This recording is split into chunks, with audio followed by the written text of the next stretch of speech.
Are you ready? Okay. I've had a lot of questions about bread baking lately, so I thought I'd shoot this little video why I mix up oatmeal rolls. They're for the neighbors. I haven't sewed in a long time, so I can't make mass, but I thought I would give everybody a little loaf of bread for tomorrow. So in this bowl, I have about 2.5 cups of water and 2 packages of active dry yeast and a little sugar that I've let kind of start to bubble. And in this bowl, I have about 4 or 5 cups of oatmeal. Nothing is precise because I haven't measured anything. I've just done it a long time and I use the same bowls and the same equipment. I cover that with water. I put 2 big handfuls of brown sugar in there and I just let it soak. And then over here, I have about 6.5 pounds of flour, just all-purpose white flour. I don't have, it's not 6.5 cups, it's 6.5 pounds. Handful of salt about that big, throw it in there, mix it around. About probably 1.5 cups of Crisco or butter, lard, whatever you want to put in there, whatever your taste buds like. Today I'm working with Crisco because that's what I have. I'm out of butter. I'm out of white sugar, so that's why we're making oatmeal rolls, because this kind of bread I usually put a little sugar in so they'll be fluffy and nice.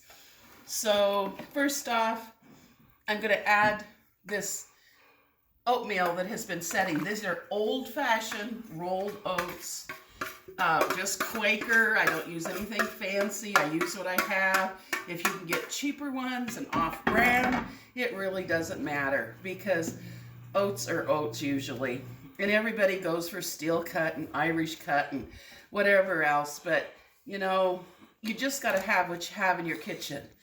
And my sister and I, Ella, for a long time have had this saying, and we got it from someplace, I don't know where, but it's start where you are, use what you have, do what you can, and it'll be enough.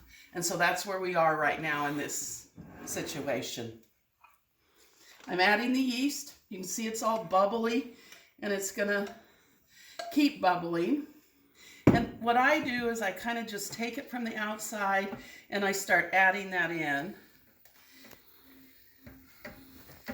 And I keep adding it in until you can kind of not see it any longer. Then I get a whole bunch more water. Right now we're in the kitchen.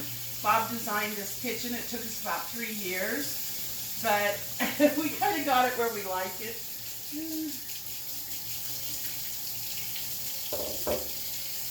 The water needs to be hot, but not scalding hot. There's kind of a place here on your wrist that in the old days you would test formula for a baby. If it feels warm to your wrist, then it's hot enough.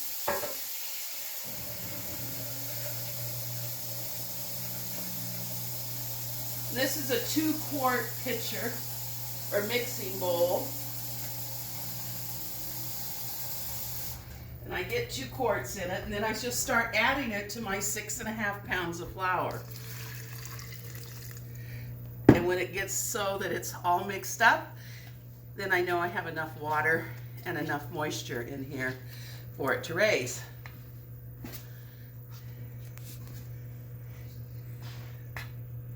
And I've just had tons of questions about baking bread since people are out of ingredients, one kind or another, you know.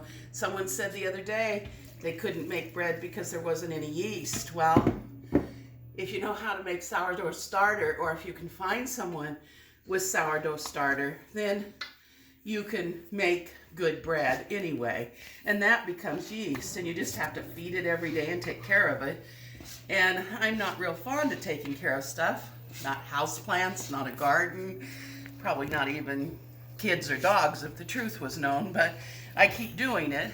And the thing is, you just gotta feed that yeast and take care of it every day. So, and I know this looks like a lot of work. You'll have muscles if you make bread every day. I used to make 20 loaves a day when I had the catering service, and it makes you tough, makes you strong, makes you prepared. I don't know what else to say. I'm going to keep mixing here and throw it out here on the, I'm going to put a little more water in there because you can see these dry spots. Just needs a little kind of set up here. Kind of let it wait a minute.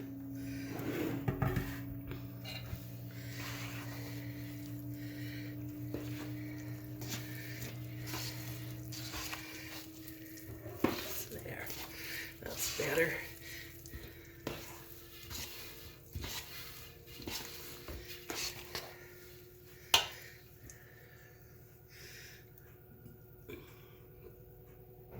And it will mix. You could half this recipe or make a quarter of this recipe and put it in your KitchenAid if you have one, or anything with a dough hook if you're used to making bread that way. It doesn't matter. It doesn't matter if you just have to, if you're going to make it for 1 or 2 people or a couple loaves, or if you want to give some away like I do. What I'm doing here is trying to, I got this dough a little wet now, and so I'm going to put it out on here so I can knead it a little.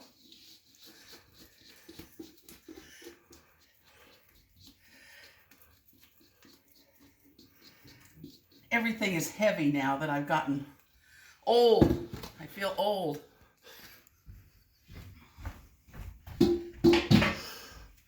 And poor Bob, he's the cleanup crew. He comes in after me and washes stuff up. And I kind of delicately, it doesn't look like it, but to begin with, to kind of get some flour in this so I can get my hands around it and scrape off what's on my hands. At this point, you can put flour in your dough, you know, mix in a little more. At some point, though, you want to stop because all you're doing is drying out the bread. And this is called kneading. Quarter turn, push. Quarter turn, push. It's pretty easy. It's pretty rhythmic.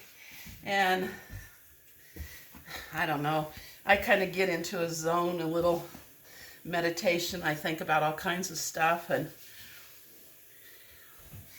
it just makes me feel better. So there we go. And what's going to happen after this is I'm going to wash that big bowl out. We're going to put some oil or some Crisco in it and grease it just like you would a cake pan if you were going to pour cake batter in it. And then I'm going to cover it up with a few towels and let it raise. It's going to take a couple hours. I'm going to push it down again because that's where your flavor comes from. A lot of people only let it raise once. You could push this down 10 times if you don't have time to loaf it out. I've done that. I've gone off to college classes, come back, loaf the bread out,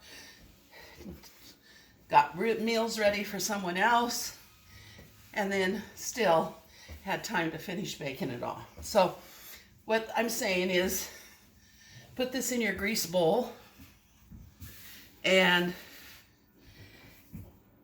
let it set a couple hours. Come back, push it down, let it set another hour at least. Push it down, loaf it out into your grease pans and let them raise about 40 minutes. Bake it at 375 for 40 minutes and you got bread. And so we'll have another little video after a while. One thing I want to show you is that when you really start to knead it and you're working the bread, as I am, I'm a little out of breath right now because it's a lot of work, and I've been laying around a lot, but when it starts to pull like that, and over here, that's gluten. And it's the protein in wheat that makes us strong. And I know that people are allergic to it. I know that there are people with allergies. I know that there are people that have issues with gluten. And that's all okay because now you can find flour that has no gluten. But the true meaning of bread is that gluten formed and protein that has kept people all over the world fed in times like this. So, you know, I'm going to keep making bread this way. In the future, I may change my mind, but right now, this is what we're doing. So, thanks for being here. I hope you all have a great Easter, and thanks, Bob, for always doing all these crazy things with me. Bye-bye.